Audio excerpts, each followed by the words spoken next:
tudo bem com você? E vamos terminar então o capítulo 2. Mas veja só que interessante, quando se impõe na mente das pessoas que elas são vítimas e que elas têm o direito de receber as coisas sem o esforço devido, que é obrigação do Estado fornecer, fica fácil de implantar nelas ideias corrosivas. Então, nós vimos que isso começou no capítulo 1, quando o velho major teve aquele sonho, né? E ele incutiu na cabeça dos outros animais que se eles se revoltassem contra o Senhor Jones, a vida deles seria diferente. Agora, no começo do capítulo 2, os animais se rebelaram e puseram os donos da fazenda literalmente para correr. Então, vamos continuar a leitura, na página 16. A senhora Jones espiou pela janela do quarto, viu o que estava acontecendo. Depressa jogou uns poucos pertences em uma sacola de tecido e escapou da fazenda por outro caminho. Moses deixou o poleiro e voou atrás dela, crocitando alto. Enquanto isso, os animais tinham expulsado Jones e seus ajudantes para a estrada e batido o portão de barras atrás deles. Assim, antes que os bichos percebessem por completo o que havia, a revolução foi executada com sucesso. Jones estava banido e a fazenda solar era todinha deles. Nos primeiros minutos, os animais mal podiam acreditar em sua sorte. Sua primeira atitude foi percorrer juntos os limites da fazenda, como que para certificar-se de que nenhuma criatura humana estava escondida por ali. Depois, voltaram rápido para as construções, a fim de eliminar os últimos traços do odioso reinado de Jones. A sala dos arreios, na ponta do estábulo, foi arrombada, os freios, as argolas de nariz, as correntes dos cachorros, lâminas cruéis com o qual o Sr. Jones costumava castrar porcos e cordeiros, tudo foi jogado no poço. As rédeas, os cabrestos, os tapa-olhos e os humilhantes sacos de forragem, além dos chicotes, foram lançados à fogueira de lixo que queimava no pátio. Todos os animais cabriolaram de felicidade quando viram os chicotes ardendo nas chamas. E Snowball também atirou ao fogo as fitas com as quais as crinas e as caudas dos cavalos eram enfeitadas nos dias de exposição. Fitas, ele disse, devem ser consideradas roupas, que são uma das marcas do ser humano. Todos os animais devem andar nus. Ao ouvir isso, Boxer tirou o chapéuzinho de palha que usava no verão, para manter as moscas longe das orelhas, e o jogou na fogueira para queimar com o resto. Em bem pouco tempo, os animais destruíram tudo que os fazia lembrar o Sr. Jones. Napoleão os conduziu de volta ao galpão e serviu para todo mundo uma ração dupla de milho, com 2 biscoitos para cada cachorro. Então eles cantaram o Animal da Inglaterra do começo ao fim diversas vezes.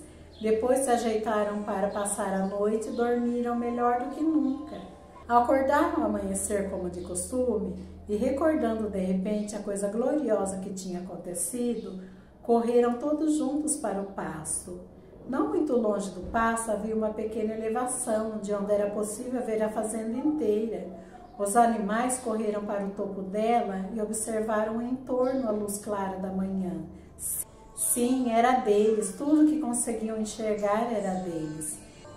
Extasiados por esse pensamento, deram cambalhotas e rodopiaram no ar, com grandes piruetas de excitação. Rolaram no solo orvalhado, abocanharam bocados da grama perfumada de verão, chutaram pedaços de terra, farejaram seu aroma encorpado. Depois fizeram uma caminhada de inspeção por toda a fazenda. Examinaram em muita admiração a terra lavrada, o campo de feno, o pomar, o açude, o bosque. Era como se nunca tivessem visto aquelas coisas antes, como se mesmo agora mal pudessem acreditar que tudo lhes pertencia. Em seguida, voltaram à área construída e estancaram em silêncio para o lado de fora da sede. Pertencia a eles também, mas tiveram medo de entrar. Depois de um instante, porém, Snowball e Napoleão empurraram a porta com os ombros até que ela se abriu. e os animais entraram em fila indiana, andando com o máximo cuidado por receio de perturbar qualquer coisa. Avançaram pé ante pé de quarto em quarto, temerosos de falar acima de um cochilo e observando tudo com uma espécie de espanto diante do luxo inacreditável. Colchões de penas, dos espelhos, do sofá de crina de cavalo, do tapete de Bruxelas, da litografia da Rainha Vitória sobre a lareira na sala de estar. O grupo vinha descendo a escada quando deu pela falta de Molly. Retornando, descobriram que ela ficara para trás no melhor dos dormitórios. Havia apanhado um pedaço de fita azul na penteadeira da senhora Jones e o segurava na altura do ombro, apreciando o enfeite no espelho, de um modo muito tolo. Os demais a repreenderam com toda a seriedade e depois deixaram o cômodo. Alguns presuntos pendurados na cozinha foram recolhidos para serem enterrados, e o barril de cerveja da copa foi tombado com um coice de boxer. Fora isso, nada mais foi tocado na casa. Ali mesmo, por uniformidade, foi aprovada a resolução de manter a sede preservada como um museu. Todos concordaram que nenhum animal jamais deveria morar lá. Os animais tomaram café da manhã e logo Snowball e Napoleão se reuniram outra vez. Camaradas, disse Snowball, são 6h30 e nós temos um longo dia pela frente.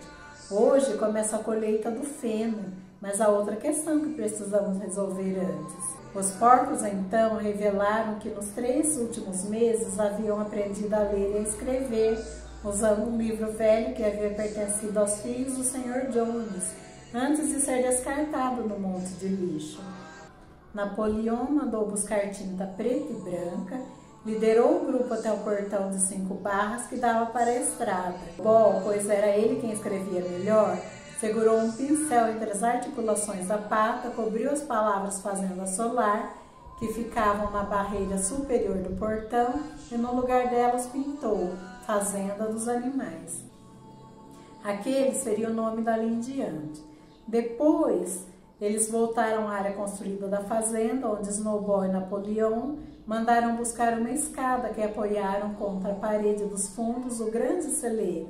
Explicaram que por meio dos estudos no último trimestre, os porcos tinham conseguido reduzir os princípios do animalismo a 7 mandamentos. Esses 7 mandamentos seriam agora inscritos na parede, iriam constituir a lei inalterável pela qual e sob a qual todos os animais da fazenda dos animais deveriam viver. Com alguma dificuldade, pois não era fácil para um porco equilibrar-se em uma escada, Snowball subiu e se pôs ao trabalho, com o Squealer alguns degraus abaixo segurando o pote de tinta. Na parede preta de alcatrão, os 7 mandamentos foram escritos em grandes letras brancas, que podiam ser lidas a mais de 25 metros de distância. Eram os seguintes: os 7 mandamentos. O que anda em 2 pernas é inimigo, o que anda em 4 pernas ou tem asas é amigo, nenhum animal deve usar roupa, nenhum animal deve dormir em cama, nenhum animal deve beber álcool, nenhum animal deve matar nenhum outro animal, todos os animais são iguais. Foram escritos com muito capricho, e exceto que amigo fora grafado amíogo, e que um dos S's aparecia invertido, a ortografia estava perfeita. Snowball leu em alta voz para benefício de todos. Os animais assentiam em total concordância, e os mais inteligentes começaram na mesma hora a decorar os 7 mandamentos.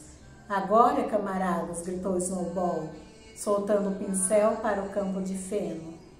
É ponto de honra que a colheita seja feita mais depressa por nós do que o Jones e os animais deles conseguiam fazer. Mas nesse momento, as 3 vacas, que tinham estado inquietas já fazia algum tempo, soltaram um mugido alto. Elas não haviam sido ordenadas nas últimas 24 horas e seus úberes estavam quase explodindo. Após breve reflexão, os porcos mandaram buscar galões e as ordenharam com bastante sucesso, tendo patas bem adaptadas para a tarefa. Logo, havia 5 galões cheios de um leite cremoso e espumante, para os quais muitos dos bichos olharam com considerável interesse. O que vai ser feito com todo esse leite? Perguntou alguém. O Jones de vez em quando misturava um pouco a nossa ração, disse uma das galinhas. Esqueçam o leite, camaradas, gritou Napoleão, pondo-se na frente dos galões. Isso vai ser tratado, a colheita é mais importante. O camarada Snowball vai liderar o caminho e eu me juntarei a vocês daqui a pouco. Avante, camaradas, o feno está à espera. Assim, os animais marcharam rumo ao campo de feno para iniciar a colheita. Quando voltaram no fim do dia, percebeu-se que o leite havia desaparecido. Assim termina-se o capítulo 2. Então veja, é aquela velha história. Colocam as grandes massas para fazer o trabalho. Os líderes ficam no bem bom, mas ainda com aquela esperancinha de que vão ser bem tratados, vão ser bem alimentados, vão ser bem recompensados e dessa forma são iludidos.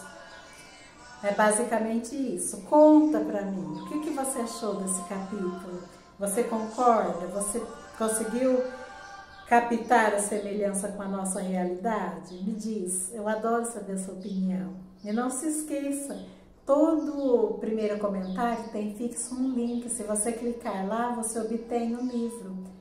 O custo é muito baixo, são 11 cruzeiros, é muito barato pelo conteúdo, tá bom? E lembrando assim que esse livro foi escrito em 1945, e olha que visão! Quem diria que ele seria tão atual nos nossos dias, não é mesmo? Um beijo, fica com Deus e até o capítulo 3.